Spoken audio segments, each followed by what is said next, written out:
पर्यावरणाचा समतोल राखण्यासाठी आपण सर्वांनी पुढाकार घेणे गरजेचे असून निसर्ग संपदा आपल्या पुढील पिढीलाही लाभली पाहिजे या दृष्टिकोनातून आपण निसर्गाचे जतन केले पाहिजे असे प्रतिपादन भाजपचे प्रदेश सचिव आमदार प्रशांत ठाकूर यांनी खारघर येथे केले। पनवेल महानगरपालिकेच्या वतीने खारघर सेक्टर 14 येथील हिंदू स्मशानभूमीत उभारण्यात आलेल्या पर्यावरणपूरक शवदाहिनीचे लोकार्पण तसेच प्राणी अंत्यसंस्कार केंद्राच्या उभारणीचे भूमिपूजन आमदार प्रशांत ठाकूर यांच्या हस्ते शुक्रवारी संपन्न झाले। त्याप्रसंगी ते बोलत होते। या पर्यावरणपूरक कामांसाठी आमदार प्रशांत ठाकूर यांनी महापालिकेचे मनापासून अभिनंदन केले। महापालिकेची पर्यावरण विषयक कटिबद्धता अशा कृतींमधून स्पष्टपणे दिसून येत असून पर्यावरणाचा वारसा भावी पिढ्यांसाठी जतन व्हावा यासाठी तंत्रज्ञानाचा उत्तम वापर करून महापालिका सकारात्मक पावले उचलत असल्याचे त्यांनी सांगितले। महापालिकेनं आज जी स्मशानभूमी पर्यावरणपूरक अशी आज तिचं लोकार्पण झालं की ज्याच्यामध्ये गॅसची शवदानी आहे। परंपरागत इथे असे 4 कॅबिनेट आहेत की ज्याच्यावरती लाकडांवरती अंतिम संस्कार होतील, पण त्याचबरोबरीनं ज्यांना पर्यावरणाचं भान आहे अशा लोकांच्यासाठी आता कमी लाकडांमध्ये अंतिम संस्कार होऊ शकणारी आणि पूर्ण म्हणजे एखादं शव आहे त्या शवाचं पूर्ण दहनही होईल, पण त्याचबरोबर पर्यावरणाची कमीत कमी हानी होईल अशा पद्धतीचं हे नवीन तंत्रज्ञान हे आणलेलं आहे। आणि त्यामुळे मी अशा पद्धतीनं तंत्रज्ञानासह ही शवदाहिनी किंवा आपण म्हणूया स्मशानभूमी ही सुरू केल्याबद्दल पनवेल महापालिकेचं मनापासून अभिनंदन करतो आणि महापालिकेला आयुक्त आणि त्यांच्या सगळ्या टीमला मनापासून धन्यवाद देखील देतो। इथं आज महापौर आणि सगळे नगरसेवक उपस्थित आहेत। मगाशी मी उल्लेख केला की या ठिकाणी वेगवेगळ्या पद्धतीनं आज जे पर्यावरणप्रेमी नागरिक उपस्थित आहेत, आज आपल्यामध्ये उत्पल खोत हे या ठिकाणी उपस्थित आहेत की ज्यांच्या माध्यमातून आज याच्यासाठीची सूचना देण्यात आलेली होती।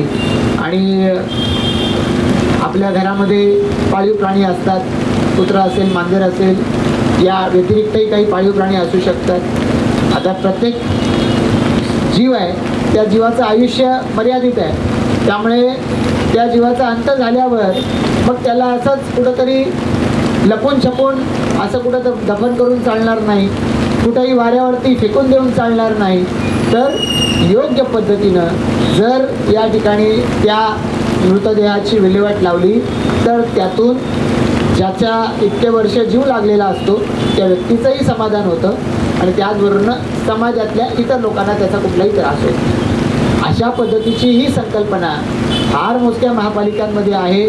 माझ्या माहितीत तर मुंबईमध्ये आणि त्यानंतर पनवेलमध्ये आहे, अन्यही कुठल्या ठिकाणी असू शकते, त्यांचेही आपण आभार मानूया। आणि त्याच पद्धतीनं अशा मोजक्या महापालिकांपैकी पनवेल महापालिका आहे, याबद्दल पनवेल महापालिकेचं महापौर, आयुक्त, सगळे नगरसेवक या सगळ्यांचंच मी याबद्दल मनापासून आभार व्यक्त करतो, त्यांना याबद्दल मनापासून धन्यवाद देतो।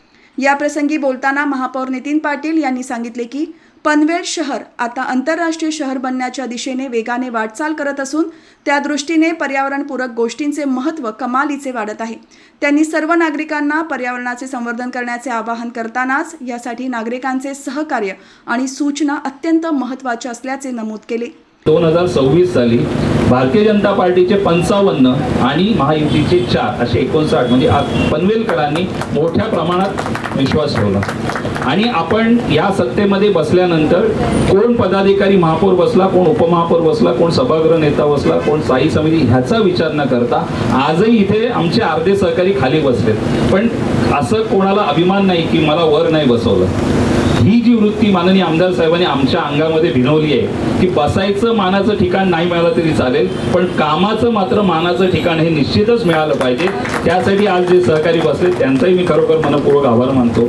आपणही सर्वजण लोकहितासाठी सातत्याने प्रयत्न करत असतो आणि आपण जसं मी तुम्हाला सांगितलं की 2017 साली आपण चांगली लोकहिताची कामं केलेली आहेत। माननीय आमदार साहेब त्यांच्या भाषणामध्ये उल्लेख करतीलच, पण आज 2026 आहे। आपण आता पनवेल शहर आंतरराष्ट्रीय दर्जाचं शहर बनण्याच्या दृष्टीने आपण या इथे सुरुवात केलेली आहे. आज आयुक्त चितळे साहेब इथे बसलेले आहेत. त्यांनी सुद्धा अनेक योजना आपल्याला पाण्याची असेल, अनेक इन्फ्रास्ट्रक्चर असतील, त्यासाठी कसं फंडिंग आणावं याचं मार्गदर्शन आणि त्याचे प्रयत्न सुद्धा आयुक्त साहेब हे त्यांचे सर्व सहकारी करतायत. आणि आपण सुद्धा सर्व सहकारी नगरसेवक आम्ही अनेक आमदार साहेब आम्ही जेव्हा आम्ही लोकांमध्ये जातो, अनेक दौरे आम्ही सुरू करतो, तेव्हा आम्ही लोकांना सुद्धा आव्हान करतो की आपणही आपल्या सूचना आम्हाला सांगाव्यात. कदाचित ज्या चांगल्या गोष्टी आमच्या नजरेमध्ये दिसत नसतील, परंतु कदाचित त्या नागरिकांच्या निदर्शनात आले असतील तर त्यांनी आम्हाला जरूर कळवा. मी प्रत्येक दौऱ्यामध्ये मी नागरिकांना आव्हान केलेलं आहे की आपण आपल्या सूचना आम्हाला दिल्यास आम्हाला त्याप्रमाणे चांगलं काम करण्याचा प्रयत्न करता येईल. आणि आमचे सर्व सहकारी यासाठी कटिबद्ध आहेत. आपण निश्चितच 2026ला ज्या पद्धतीने निवडून आलेलो आहे, 2017चा आदर्श घेऊन आपण 2026च्या या बॉडीमध्ये आपण निश्चितच सर्वजण आमदार प्रशांत ठाकूर साहेब यांच्या नेतृत्वाखाली चांगलंच काम करणार आहोत याची मला खात्री आहे. अंत्यसंस्कार स्पेसिफिकली आणि विज्ञान ह्या सगळ्याची सांगड कशी घालायची याच्या अनुषंगाने हे आपण जे नवीन संयंत्र लावलेलं आहे, जी शवदानी लावलेली आहे ती फार महत्त्वाची आहे. याच्यामध्ये फक्त 25% लाकडामध्ये आपण संपूर्ण प्रेताचं त्यामध्ये दहन करतो आणि याच्यामध्ये अत्याधुनिक आपण स्क्रबर्स पण लावलेले आहेत, जेणेकरून वासाचा जो त्रास होतोय किंवा जे NOx, SOx हे जे वायू त्यामध्ये बाहेर पडतात प्रदूषणाच्या अनुषंगाने जे घातक असतात ते पूर्णपणे स्क्रबिंग केलं जातं त्याचं. आणि कुठल्याही स्वरूपाचे घातक वायू या आणि PPMच्या अनुषंगाने हे जे आता आपल्याला वारंवार शासनाच्या सूचना येतात त्या अनुषंगाने पर्यावरणामध्ये जे घातक PPM म्हणजे द्रव्ये जे असतात आपली ती बाहेर उत्सर्जन होणार नाही याची आपण त्याच्यामध्ये पूर्णपणे दक्षता घेतो. त्याच धर्तीवरती आता आपल्याला देखील मगाशी माननीय आमदार मोदींनी जे सांगितलं की पेट्स पाळीव प्राणी हे अत्यंत आपल्या जीवभावाचे मित्र आहेत आणि त्यांचा सन्मानजनकरित्या आपण त्यांच्यावरती अंत्यसंस्कार करणं हे केलं आवश्यक आहे. तर ते कशा प्रकारे केलं जावं त्याच्याबद्दलचं जेव्हा आम्ही अनेक श्वानप्रेमी किंवा पाळीव प्राण्यांची मित्रमंडळी यांनी आम्हाला जेव्हा त्या बाबतीमध्ये सारखी विचारणा केली, आम्हाला त्यामध्ये काही नवीन कन्सेप्ट पण सांगितल्या होत्या, त्या अनुषंगाने कशा प्रकारे करता येईल ह्याच्याबद्दल आम्ही शोध घेतला आणि मग त्याच्यामध्ये पर्यावरणपूरक अशा प्रकारची क्रिमेटोरियम आपण त्यामध्ये करू शकलो. पाळीव प्राण्यांच्या शवदाहिनीच्या अनुषंगाने आपण ह्या पद्धतीने ते नवीन संयंत्र या ठिकाणी लावण्याचं आता आपण भूमिपूजन करतो आहोत. जास्तीत जास्त पर्यावरणाचं रक्षण कशा प्रकारे करता येईल, त्या अनुषंगाने होणारं उत्सर्जन कसं कमी करता येईल या अनुषंगाने हे महानगरपालिकेने राबवलेला हा सेकंड दुसरा उपक्रम आहे, परंतु हा अत्यंत आपल्या दृष्टीने आवश्यक आहे. महानगरपालिकेने संपूर्ण महानगरपालिका हद्दीमध्ये 71 आपल्याकडे एकूण स्मशानभूमी आहेत. त्या संपूर्ण स्मशानभूमीच्या विकासाचा आपण आता प्लॅन केलेला आहे आणि टप्प्याटप्प्यामध्ये आपण त्यामध्ये जातोय. त्याच्यामध्ये पहिले शवदानीचं आपण या ठिकाणी आज हे केलेलं आहे. धन्यवाद. खारघर सेक्टर 14 येथील स्मशानभूमीमध्ये कार्यान्वित करण्यात आलेली ही प्रणाली नैसर्गिक वायू प्रवाहावर आधारित असून ती अत्यंत शाश्वत आणि कमी प्रदूषण करणारी आहे.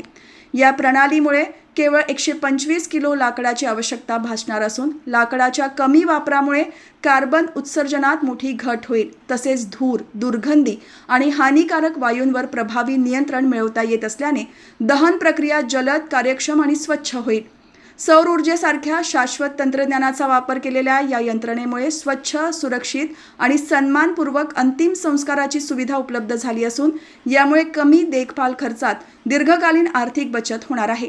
यासोबतच भूमिपूजन झालेल्या प्राण्यांच्या शवदाहिनीमुळे मृत प्राण्यांची वैज्ञानिक आणि सन्मानपूर्वक सुरक्षित विल्हेवाट लावणे शक्य होणार आहे. यामुळे शहरात दुर्गंधी, संसर्ग आणि रोगराईचा धोका मोठ्या प्रमाणावर कमी होऊन सार्वजनिक आरोग्याचे संरक्षण होईल. धूर आणि प्रदूषणावर नियंत्रण मिळवणारी ही पर्यावरणपूरक व्यवस्था असून यामध्ये मोठ्या आणि लहान प्राण्यांसाठी स्वतंत्र आणि विविध क्षमतेची आधुनिक सुविधा उपलब्ध करून दिली जाणार आहे. या सोहळ्याला महापौर नितीन पाटील, आयुक्त मंगेश चितळे, उपमहापौर प्रमिला पाटील, स्थायी समिती सभापती बबन मुकादम, सभागृह नेते प्रकाश बिनेदार, महिला आणि बालकल्याण समिती सभापती ममता म्हात्रे, नगरसेवक प्रवीण पाटील, समीर कदम, मधु पाटील, दिनेश खानावकर, नरेश ठाकूर, शशिकांत शेळके, मनोज भुजबळ, नगरसेविका अनिता पाटील, सरस्वती काथारा, दमयंती भोईर, मनाली ठाकूर, जिल्हा चिटणीस रविनाथ पाटील, ब्रिजेश पटेल, संजय जैन, अतिरिक्त आयुक्त गणेश शेट्टे, उपायुक्त डॉक्टर वैभव विधाते, शहर अभियंता राजेश कर्डिले, मुख्य वैद्यकीय अधिकारी डॉक्टर आनंद गोसावी, पशुवैद्यकीय अधिकारी डॉक्टर भगवान गीते, डॉक्टर मधुलिका लाड यांच्यासह पदाधिकारी, कार्यकर्ते आणि मान्यवर उपस्थित होते.